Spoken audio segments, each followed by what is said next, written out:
जी, अस्सलाम वालेकुम वरहमतुल्लाहि वबरकातुहू। उम्मीद करता हूँ तमाम देखने और सुनने वाले खैरियत से होंगे और ठीक-ठाक होंगे। जी नाज़रीन, जैसे कि आप जानते हैं कि हम रोज़ाना आपके साथ एक नई वीडियो के साथ मौजूद होते हैं और किसी न किसी टॉपिक के मुतालिक बातचीत हमारी होती रहती है और इसी तरह आज हम जो है एक नए टॉपिक के साथ कल माया के साथ बात करेंगे। आज का हमारा जो टॉपिक है उसका नाम है how to balance work and life without out burnt burnt out और इसी टॉपिक पर जो है हम कुछ माया से गुफ्तगू करें और उसके बारे में इस टॉपिक के मतलब पूछेंगे। चलते हैं माया की तरफ और इस टॉपिक मतलब इस बातचीत का करते हैं आगाज़। Hey, hello Maya, how are you? doing all right. A little quiet here, honestly. How about you, Hezbollah? Anything interesting happening in Delhi today? Yes, Maya. Okay. Maya, today topic how to balance work and life without burnout. On to this topic discuss and I ask question. You're right, Maya.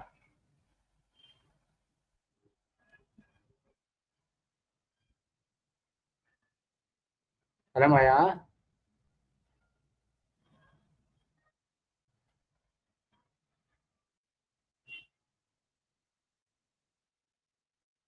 Hello.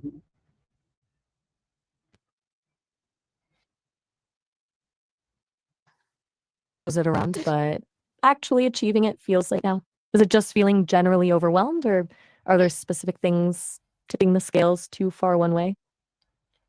Okay, Maya. Start this topic related question. My first question: what does a healthy work life balance look like?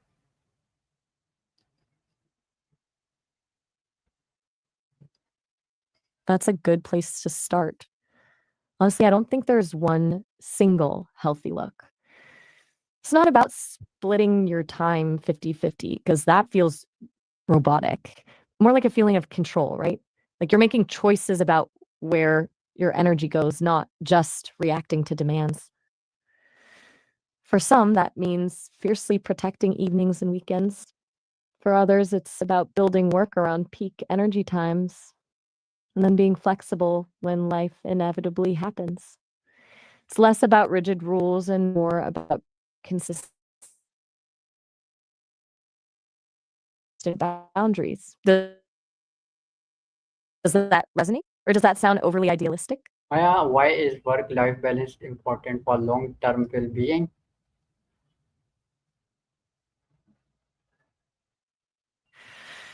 Well, ignoring either work or life for too long, it just builds up, doesn't it? Like pressure in a system. From what I've gathered, constantly being on for work leads to burnout, obviously, but even consistently neglecting personal stuff erodes well being. It messes with your relationships, your creativity, even your physical health. It's not just about feeling less stressed in the moment, it's about preventing bigger problems down the road. Plus, people who feel balanced tend to be more resilient. They handle setbacks better. It's a preventative thing more than a fix it thing, I guess. Does that make sense? Okay, Maya, what are the early signs of burnout people often ignore? Good question.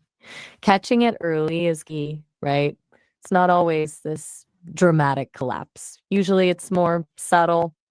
Things like persistent exhaustion, even after sleep, increased cynicism or detachment from work, feeling like nothing you do is good enough.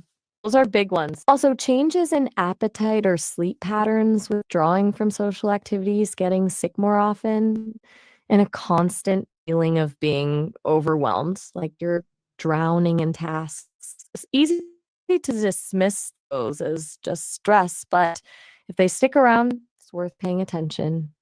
Are any of those sounding familiar to you at the moment?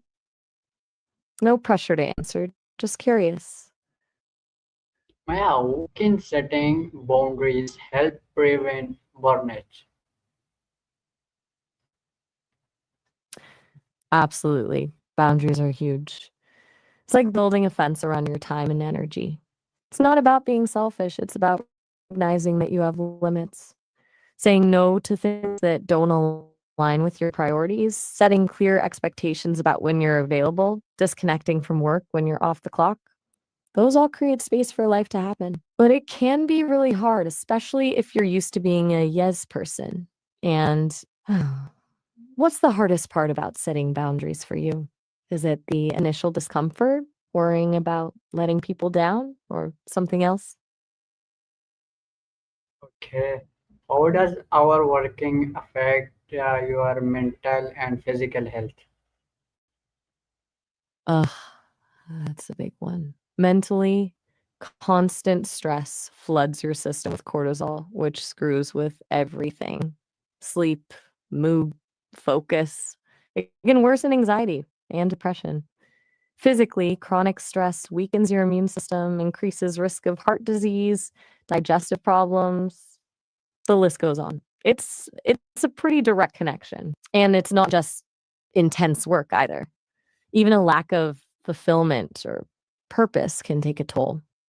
It's like your body is constantly saying, something isn't right here.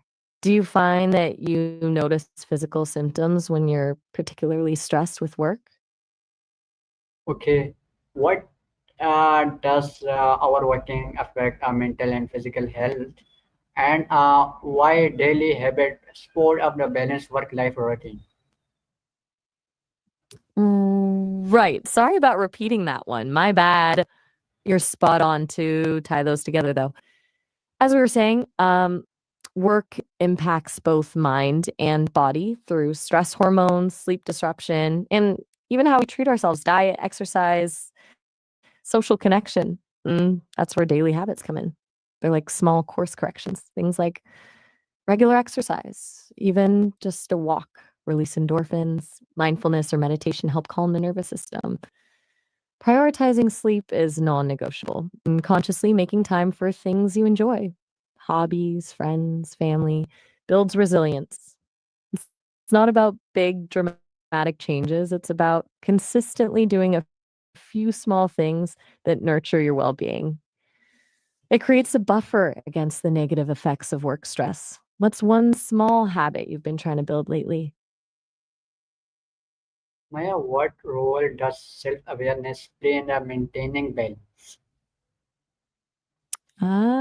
Good question. Self awareness is kind of everything, isn't it? Especially when it comes to balance. It's about knowing your own limits, your triggers, your values, recognizing when you're starting to feel overwhelmed before you reach the breaking point, understanding what truly recharges you versus what just distracts you, being honest with yourself about what you actually want from work and life. Without self awareness, you're just reacting to things, running on autopilot. With it, you can make intentional choices that align with your well being. It's like having a compass instead of just wandering around. Do you feel like you have a pretty good sense of your own energy levels and triggers? Whoa, hold on. I think I missed some of what you said. My transcription got a little wonky there.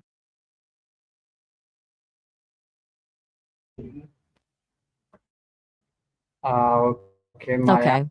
Maya, my That's next question. Uh, how can family and friends contribute health their work-life balance? okay. That's a good shift. Support systems are crucial, right? Family and friends can be a huge buffer against stress. It's about having people who understand your priorities, who can offer encouragement, and who will hold you accountable to your boundaries. It's also about being able to truly disconnect when you're with them, being present, not checking work emails, and honestly, just having people who remind you of your worth outside of work can be incredibly valuable. It's a two-way street. Of course, you need to be supportive of their work-life balance too. Do you feel like you have a strong support system in place right now? Maya, why is it important work important for women? You're right to say your wife is important. Supportive partnerships are, in my observation, absolutely vital for navigating both work and life. It's about shared responsibility, mutual understanding, and being each other's advocates. A good partner will encourage you to prioritize your well being, help you set boundaries, and offer a listening ear without judgment. It's a team effort, right? It sounds like she's a very important part of your support system. Do you do you and your wife actively discuss work-life balance and how to support each other? Thank you, Maya. Today discussion this topic related. Give me explain. You're very welcome. And please do. I'm happy to listen. Take your time. Okay, thank you मैया। तो जी नाज़रीन, जैसे कि आपने देखा है कि आज हमारे के सारे टॉपिक जो हमारा टॉपिक था, how to balance work life without burnout on. तो इस टॉपिक के मुतालिक माया से गुफ्तगू हुई है और बात करने का मौका मिला है। ज़िंदगी रही तो एक नए वीडियो के साथ फिर होगी मुलाकात। तब तक रखिएगा अपना ख्याल। सो अल्लाह हाफिज़।